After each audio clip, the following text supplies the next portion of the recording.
बहुत समय पहले की बात है, जब जंगलों के बीच एक ऐसा रहस्यमय इलाका था जिसे लोग एलिजा कहते थे।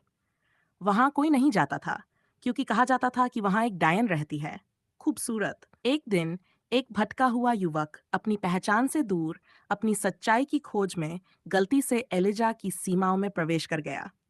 वो घायल था और उसे होश नहीं था कि वो कहाँ है। जब उसकी आंखें खुलीं, उसने देखा एक स्त्री उसे देख रही थी। उसकी आंखों में डर भी था और दर्द भी। यही थी वो डायन, जिसका नाम था रूहिनी। रूहिनी ने उसे ठीक किया, लेकिन युवक को एहसास हुआ कि कुछ तो है इस औरत में, कुछ बेहद अपना। और रोहिणी को भी कई वर्षों बाद किसी की आंखों में इंसानियत दिखी। धीरे धीरे दोनों के बीच बातचीत शुरू हुई। युवक ने कहा कि उसका नाम आर्व है और वह एक योद्धा हुआ करता था, लेकिन उसने सब छोड़ दिया है। रोहिणी ने कभी किसी को अपनी कहानी नहीं बताई थी, पर आरव ने उसे सुना, समझा और बिना डरे उसके पास बैठा। वक्त बीता गया। डर नजदीकियों में बदला और नजदीकियां मोहब्बत में।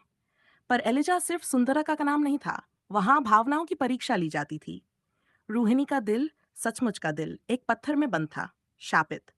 उसे आजाद करने के लिए दोनों को एक ऐसे रास्ते पर जाना था जहां आत्मा की परीक्षा होती थी। चार आत्माएं थी: प्रेम, पीड़ा, धोखा और बलिदान। प्रेम ने आरव से पूछा, क्या तुम उसका अतीत जानकर भी उसे अपनाओगे?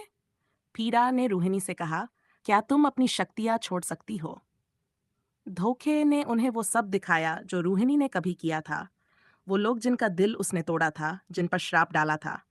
और बलिदान ने कहा, अब एक को जाना होगा ताकि दूसरे का दिल बच सके। आर्वन ने कहा। रूहिणी चिल्लाई, नहीं, ये मेरी कहानी है। उसने आत्मा की गहराई में झांका और वहां छिपा था एक नाम, अंधकार की रानी। ये रूहिणी की बड़ी बहन थी, जिसने रूहिणी को बचपन में जादू सिखाया था, पर एक दिन प्रेम में हारने के बाद अंधकार में डूब गई थी।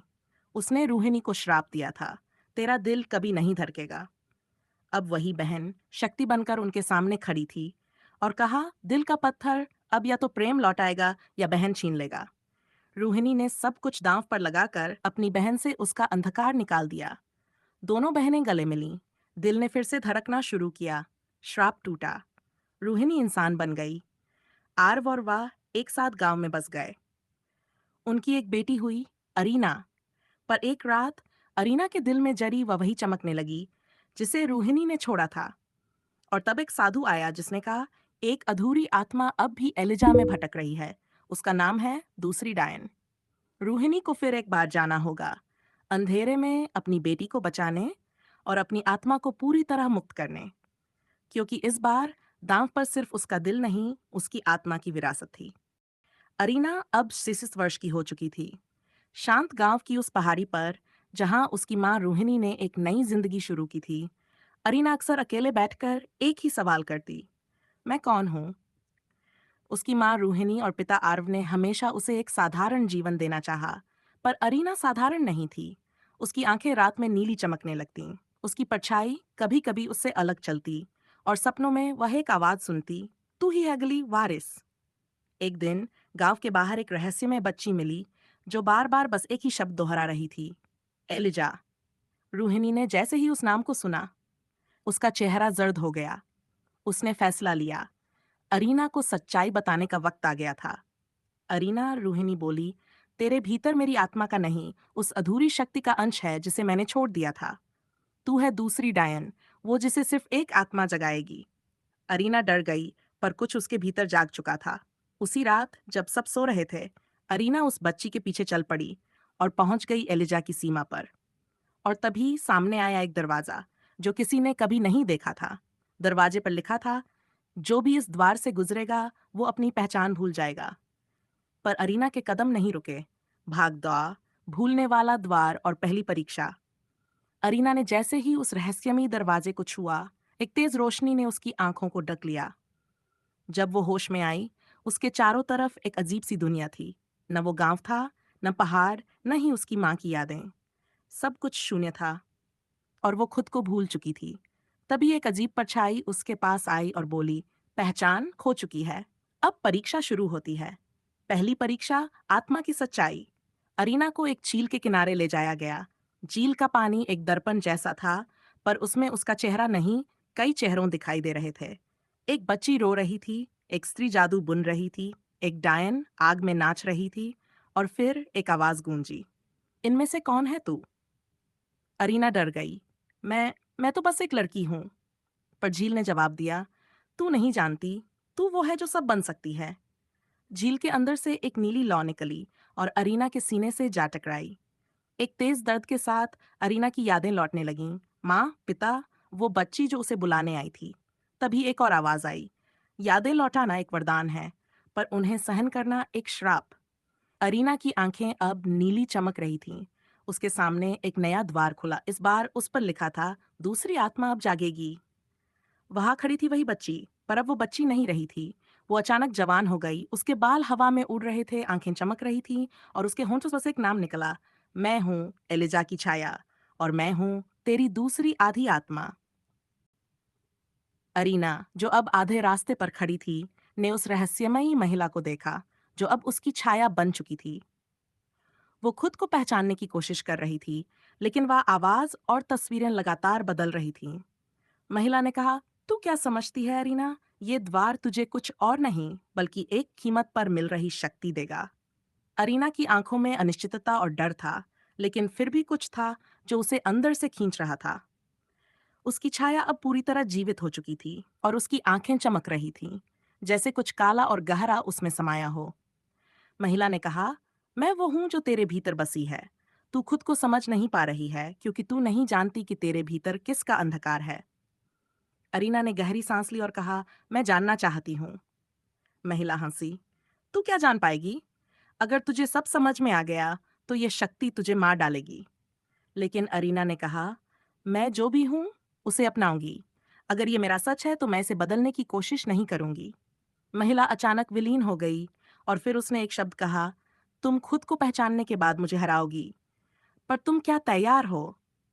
अरीना एक झलक में समझ गई कि यह सिर्फ शक्ति की परीक्षा नहीं थी, यह एक संघर्ष था, अपने डर, अपनी छाया और अपने अतीत के खिलाफ।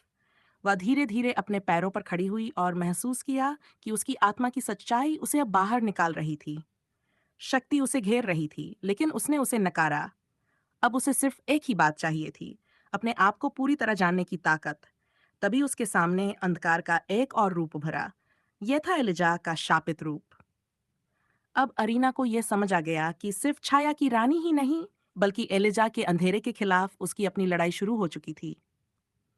अरीना और छाया की रानी के बीच संघर्ष अब अपार हो गया था। ये युद्ध केवल एक शारीरिक नहीं, बल्कि मानसिक और आत्मिक था। अरीना को हर पल अपने अंदर के अंधकार और उजाले के बीच संतुलन बनाना था। भागदौड़, अंधकार के गहनों का रहस्य। अरीना अब पूरी तरह से एक नई पहचान की ओर बढ़ रही थी। उस रहस्यमय द्वार से होकर उसके अंदर वह शक्ति समाहित हो चुकी थी, जो उसने कभी सोची भी नहीं थी। अब वो सिर्फ एक लड़ाई नहीं लड़ रही थी, बल्कि अपनी पूरी अस्तित्व की असलियत को खोजने के रास्ते पर चल पड़ी थी। वो जान चुकी थी कि उसे सिर्फ छाया की रानी को हराने का काम नहीं है, बल्कि वह अंधकार जो उसे अपनी ओर खींच रहा था, उसे समझना और उसे जीतना था। अरीना को एक गहरी गुफा में एक खास चीज का पता चला, एक खजाना जिसे वह पहले कभी नहीं देख पाई थी। वह खजाना केवल एक आभूषण नहीं था, बल्कि अंधकार की एक तरह की जादुई चाबी थी। इस चाबी के अंदर था एक छुपा हुआ राज, अरीना की असली शक्ति। यह गहना किसी सामान्य रत्न जैसा नहीं था। यह था ब्लैक क्रिस्टल, जिसमें एक छिपी हुई आत्मा बसी हुई थी। जैसे ही अरीना ने उसे छुआ, उसके भीतर एक हलचल मची। उसके चारों ओर अंधकार का साम्राज्य था, और उसके शरीर के भीतर एक नई लहर दौड़ पड़ी। वह समझ गई कि यह गहना उस जादुई शक्ति का केंद्र था, जिसे उसे अपनी पूरी तरह से पहचानने के लिए प्राप्त करना था। लेकिन इस गहने के साथ जुड़ा था एक और रहस्य। इसे अपनी पूरी शक्ति से सक्रिय करने के लिए उसे उसकी छाया की रानी से एक बड़ा बलिदान करना होगा। अरीना अब खुद से सवाल करने लगी, क्या वह तैयार है? क्या वह अपनी माँ के छुपे हुए रहस्यों को खोलने के लिए, अपनी आत्मा को और अधिक खोने के लिए तैयार है? उसकी आत्मा की पुकार उसे ललचाती रही, लेकिन इस बार उसने एक ठान लिया। वह अपने अंधकार से लड़ने के लिए तैयार थी, क्योंकि अब वह जान चुकी थी कि अंधकार और उजाला दोनों ही उसके अंदर हैं। वह वापस उसी गुफा में गई, जहां पहले उसने छाया की रानी को देखा था। छाया की रानी अब उसके सामने खड़ी थी, और उसकी आंखों में वह पुरानी ताकत और गहराई थी। रानी ने कहा, तू नहीं जानती अरीना, तुम जितनी अपनी शक्ति बढ़ाओगी, उतनी ही अपनी खोई हुई चीजों को फिर से पा सकोगी। पर ध्यान रखना, शक्ति और बलिदान दोनों कभी अलग नहीं रहते। अरीना ने गहरी सांस ली और कहा, मैं जो हूं वही रहने दूंगी। मुझे डर नहीं लगता। अब मैं जान चुकी हूं कि मेरी पहचान मेरी छाया नहीं है, बल्कि मेरी अपनी आत्मा है। उसके शब्दों में गहरी दृढ़ता थी। लेकिन तब छाया की रानी मुस्काई और बोली, तो फिर सामना कर अपनी आत्मा के असली रूप से। अरीना को महसूस हुआ कि छाया की रानी उसकी आत्मा का एक और रूप है और उसे अब उसकी खोई हुई शक्ति को फिर से हासिल करना था। ये सिर्फ उसके अस्तित्व का सवाल नहीं था, बल्कि उसकी पूरी पहचान को हासिल करने का समय था। अगर आप चाहें तो मैं भाग पाए आत्मा का अंतिम चयन भी वैसी ही सिनेमैटिक शैली में आगे लिख सकता हूँ।